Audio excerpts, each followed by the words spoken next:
Hello everyone, আমি Naznin Singapore থেকে 15 minute Bangla শেখার আসরে সকল শিক্ষার্থীকে জানাচ্ছি সাদর সম্ভাষণ। তোমরা কেমন আছো? আজকে আমাদের পাঠ 106। আজকে আমরা শিখব নতুন কিছু পেশাজীবী সম্পর্কে বিস্তারিত। তো শুরু করি। লাস্ট লেসনে আমরা কতগুলি পেশাজীবী সম্পর্কে বিস্তারিত জেনেছি। আজকে আরও নতুন কিছু পেশাজীবী সম্পর্কে জানবো। ওকে,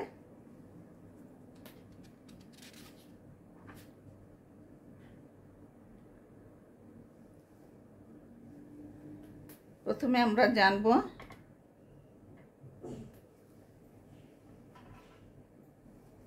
বণিক বা ব্যবসায়ী। বণিক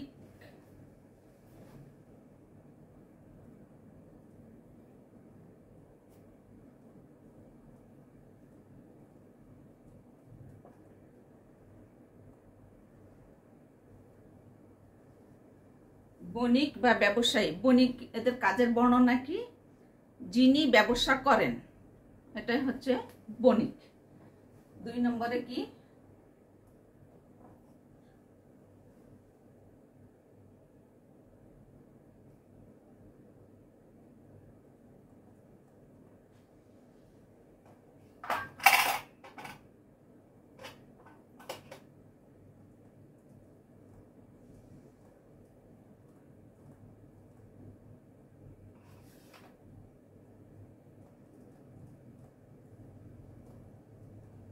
স্বর্ণকার। স্বর্ণকার হচ্ছে যিনি বা যারা স্বর্ণ দিয়ে গহনা তৈরি করেন, তাদেরকে বলা হয় স্বর্ণকার। ওকে, এটা 3 নম্বর হচ্ছে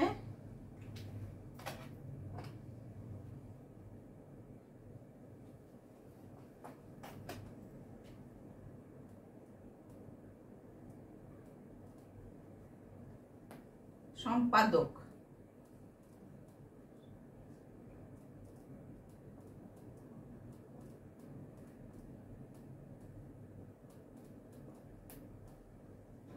যিনি বা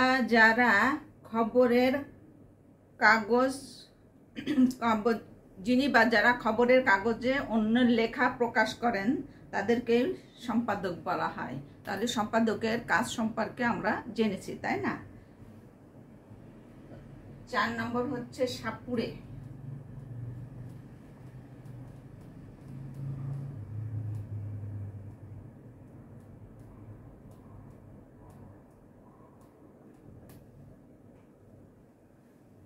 সাপুড়ের কাজ কি? যিনি বা যারা সাপের খেলা দেখান, তাদেরকেই বলা হয় সাপুড়ে, তাই না?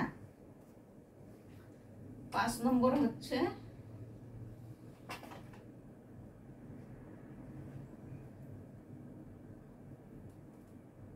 পুলিশ।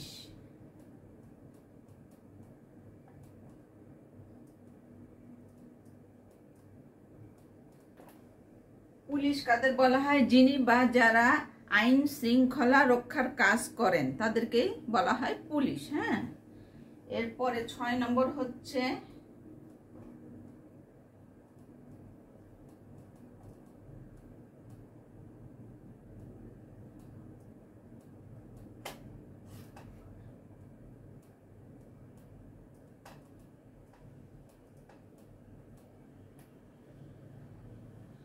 যিনি বা যারা অদ্ভুত পোশাক পরে লোকজনকে হাসায়, তাদেরকে বলা হয় সং বা ভার। তাহলে আজকে আমরা এই 6টি নতুন পেশাজীবী সম্পর্কে জেনেছি, তাই না?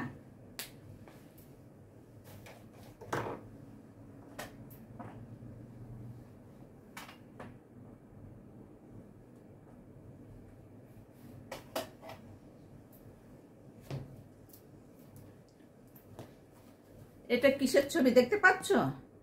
এটা হচ্ছে সিঙ্গাপুরের ছবি। এটা হচ্ছে মডার্ন সিঙ্গাপুরের ছবি, বর্তমান সিঙ্গাপুরের ছবি। ওকে, আর এখানে দেখা যাচ্ছে মার্লাইনের ছবি। তাহলে এখন আমরা এই ছবিটি সম্পর্কে বিস্তারিত জানবো। ওকে,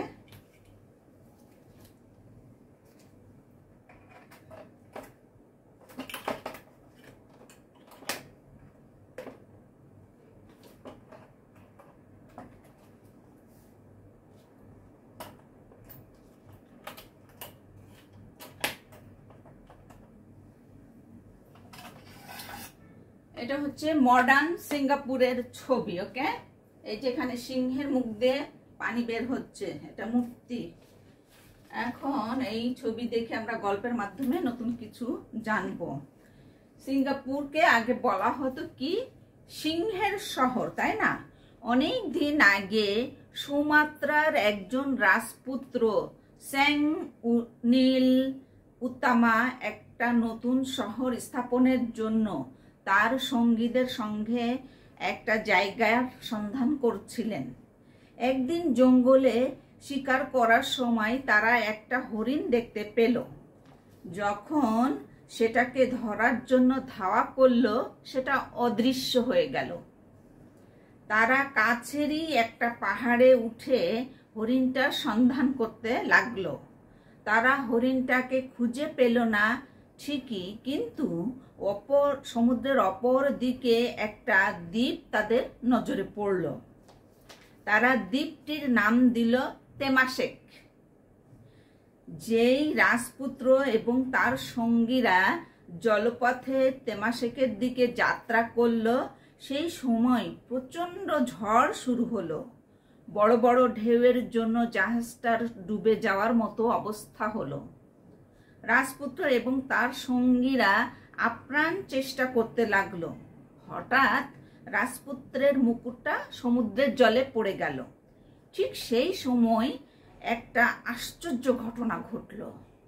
যেই মুকুটটা জল স্পর্শ করলো, অমনি সমুদ্রের পানি সব ঠান্ডা হয়ে গেল, শান্ত হয়ে গেল। সমুদ্রের ঢেউ সব শান্ত হয়ে গেল।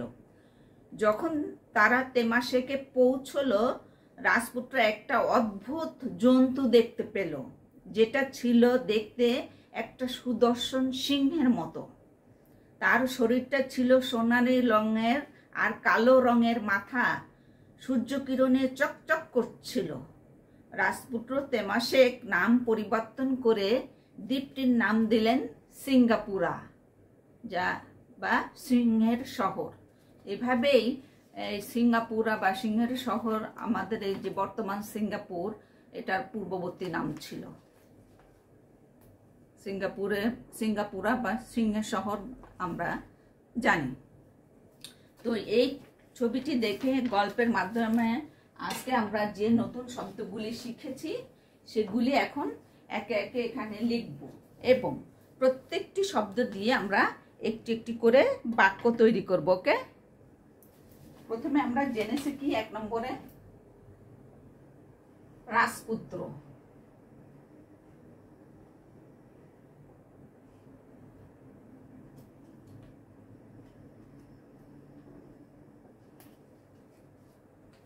রাজপুত্র, রাজপুত্র শব্দের বাংলা অর্থ হচ্ছে রাজার ছেলে বা রাজকুমার, আর এটার ইংলিশ হচ্ছে প্রিন্স। এখন এই রাজপুত্র শব্দটি দিয়ে যদি আমরা একটি বাক্য তৈরি করি, তো এভাবে বলা যায় যে স্যাং নীলা উত্তামা ছিলেন একজন রাজপুত্র। এটা একটি বাক্য, তাই না? 2 নম্বরে আমরা কি জেনেছি? সন্ধান।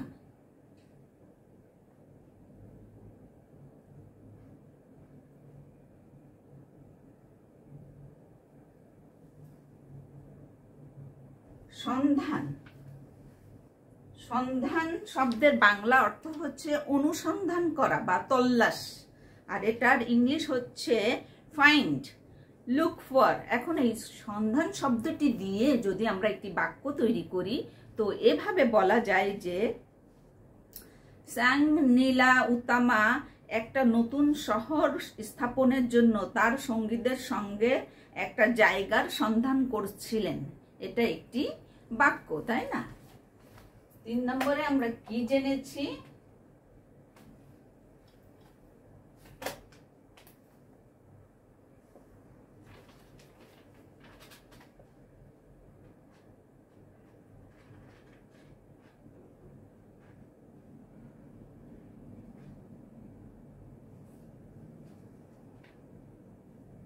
অদৃশ্য।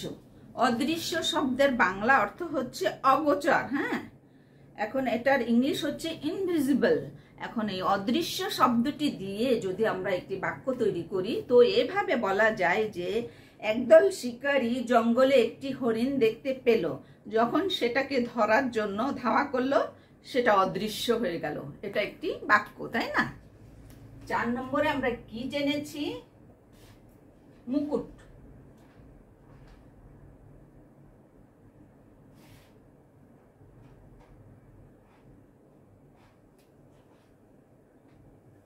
মুকুট শব্দের বাংলা অর্থ হচ্ছে কিরিট। হ্যাঁ, এটার ইংলিশ হচ্ছে ক্রাউন। এখন এই শব্দটি দিয়ে যদি আমরা একটি বাক্য তৈরি করি তো এভাবে বলা যায় যে রাজপুত্রের মুকুটটা সমুদ্রের পানিতে পড়ে গেল। এটা একটি বাক্য, তাই না? 5 নম্বরে আমরা কি জেনেছি?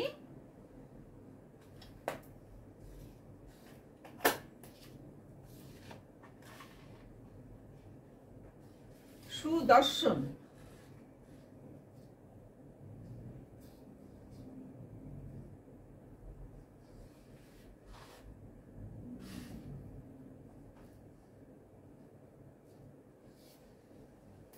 সুদর্শন শব্দের বাংলা অর্থ হচ্ছে সুশ্রী, হ্যাঁ, রূপবান। এখন এটার ইংলিশ হচ্ছে হ্যান্ডসাম।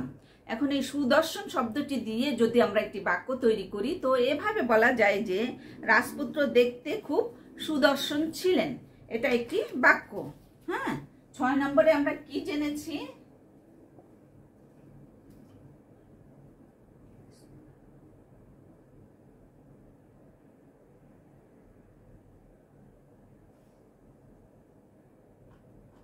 স্পর্শ। স্পর্শ শব্দের অর্থ হচ্ছে সংস্পর্শ। হ্যাঁ, এটার ইংলিশ হচ্ছে টাচ। এখন এই শব্দটি দিয়ে যদি আমরা একটি বাক্য তৈরি করি তো এভাবে বলা যায় যে রাজপুত্রের মুকুটটা যেই জল স্পর্শ করলো অমনি সমুদ্র শান্ত হয়ে গেল। এটা একটি বাক্য, তাই না? তো আজকে আমরা সিঙ্গাপুরের এই সিঙ্গাপুরা বা সিংহের শহর সম্পর্কে জেনে মোটেই 6টি নতুন শব্দ শিখেছি, তাই না? এবং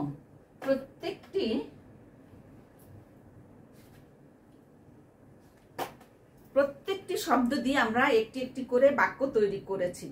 তো এই ছিল আজকের আমাদের শিক্ষণীয় বিষয়। আমন্ত্রণ রইল আমাদের পরবর্তী ক্লাসের জন্য। সে পর্যন্ত সকলেই খুব ভালো থাকবে, সুস্থ থাকবে আর পরবর্তী ক্লাসের জন্য প্রস্তুতি নিবে। বাই এভরিওয়ান, আল্লাহ হাফেজ।